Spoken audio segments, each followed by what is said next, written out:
Raising a teenager can be a challenging yet incredibly rewarding experience. As your child transitions from childhood to adulthood, their need for independence grows, and so does their desire for privacy.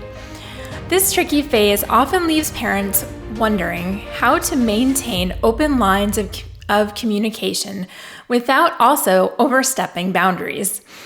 I'm Marisa from Call to Mothering, and I encourage and equip moms who are raising toddlers to teens. In today's video, I'm sharing 10 tips for effectively communicating with your teenagers that will help you grow closer to them. Number 1, choose the right time and place. Timing is crucial when it comes to talking to your teen.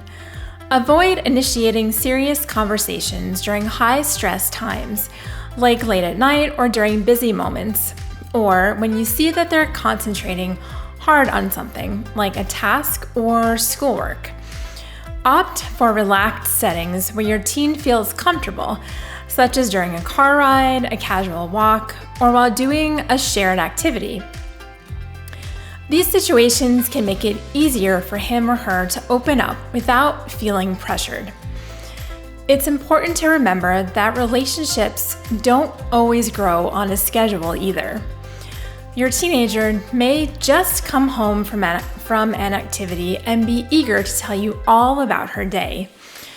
While it might not be convenient for you, if possible, stop what you're doing and give her your full attention. Number 2, listen more than you talk. One of the most effective ways to communicate with your teen is to actively listen. It's crucial to show genuine interest in what they are saying without immediately jumping in with advice or judgment. Maintain eye contact and occasionally paraphrase what they've said to show that you understand. This helps build trust and makes your teen feel heard and valued. Once they've shared with you, try not to criticize, but offer constructive feedback instead. Also, focus on positive reinforcement. Highlighting the positive aspects of your teen's behavior and achievements can boost their self-esteem and also encourage more open communication. Celebrate their successes and efforts, no matter how small, and express your pride in and appreciation for them regularly. This approach can help your teen feel more secure and more willing to share his or her thoughts and concerns with you. Number 3, be aware of your body language. Nonverbal cues can speak volumes, so ensure that your body language conveys openness and attentiveness.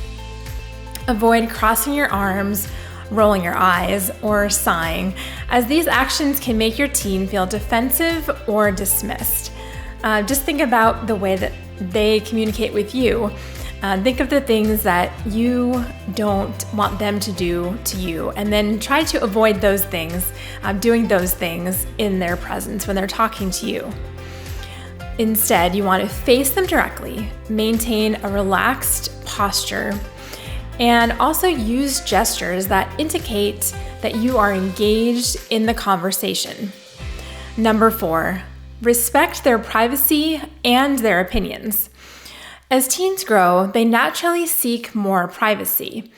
Respecting this need can go a long way in maintaining a healthy relationship. Avoid prying into their personal matters unless you suspect something serious is going on that needs to be addressed.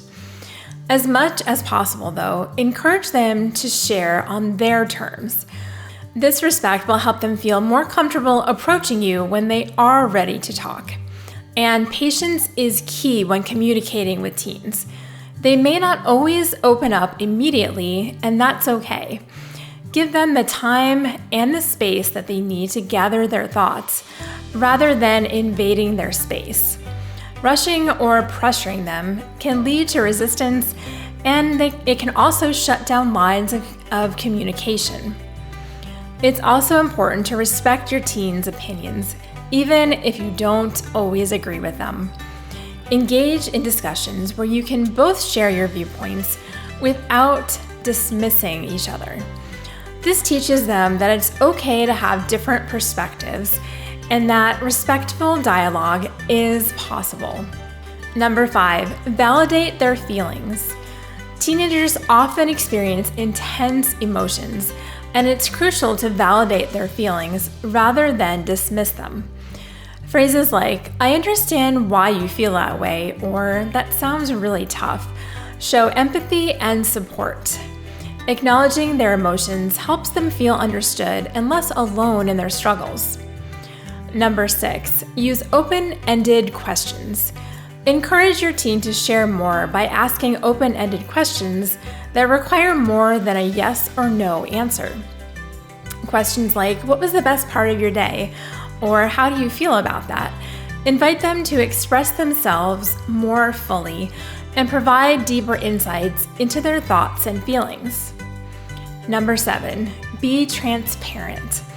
Be truthful in your conversations with your teen, even when you are discussing difficult topics. If you don't know the answer to something, it's okay to admit it and suggest finding the answer together, which is a great activity that you and your teen can do at the same time. This transparency fosters a trusting and open relationship. Also, sharing your own experiences can help your teen relate to you on a personal level, and they can also feel more comfortable sharing their own stories. Be honest about your own struggles and how you overcame them, but, and this is vital, avoid turning the conversation into a lecture.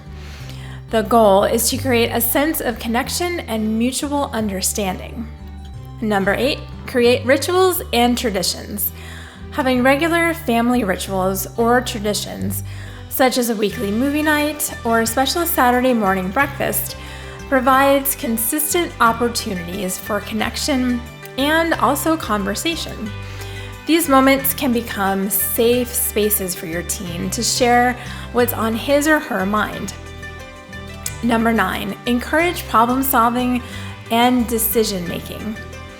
Rather than providing immediate solutions, encourage your teen to come up with their own solutions to problems. Ask questions like, "What do you think would work?" or "How would you handle this situation?" This helps them develop critical thinking and decision-making skills, which are so important for them to develop before they become fully grown adults and they move out of your home. And this also helps them feel empowered and capable. They need to know that you trust them and that you feel like they are able to do the things that they want to do. So when appropriate, give them a little bit more power when it's a situation where it's not going to make or break your family. So whenever appropriate, involve your teens in decision making as well.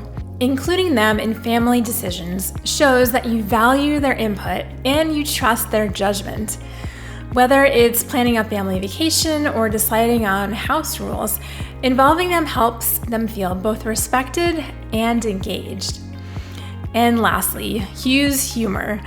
A bit of humor can go a long way, and it can diffuse tension and make conversations more enjoyable.